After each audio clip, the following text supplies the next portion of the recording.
तीन राज्याच्या सीमेवर कर्रेगट्टा पहाडीवर माओवाद्यांच्या विरोधात 7व्या दिवशीही अभियान सुरू आहे। मोठे माओवादी नेते सशस्त्र माओवादी यांना घेरण्यासाठी हे अभियान सुरू आहे।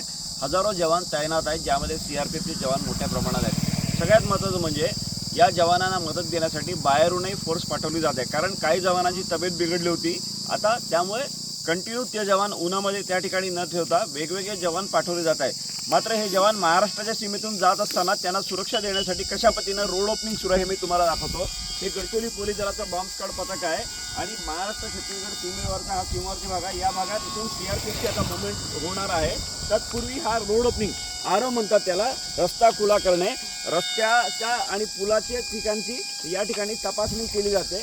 महत्त्वाचं म्हणजे त्या ठिकाणी माओवाद्यांकडून काही स्फोटक आहेत का रस्त्यामध्ये किंवा लगतच्या बाजारात काही पेरलेली आहेत का हे तपासण्याचा यांचा प्रयत्न असतो।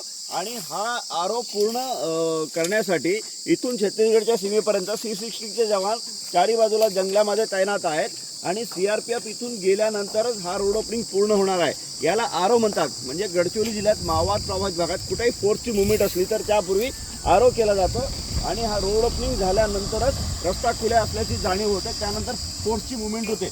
आता त्या कर्रेगट्टाच्या पहाडीवर असलेल्या C60च्या जवानांना मदत करण्यासाठी सीआरपीएफ बाहेरून जी आता आलेली आहे ती महाराष्ट्राच्या सीमेतून छत्तीसगडच्या हद्दीत प्रवेश करत आहे आणि त्यासाठीच अशा पद्धतीनं सुरक्षा व्यवस्था जी आहे ती देण्यात आलेली आहे। इथून जंगला छत्तीसगडच्या बॉर्डरपर्यंत C60चे जवान पॉईंटवर तैनात आहेत आणि अशा पद्धतीनं ही संपूर्ण रस्त्याची सर्चिंग जी आहे, तपासणी आहे, बॉम्ब स्क्वॉड पथकानं पूर्ण केलेली आहे।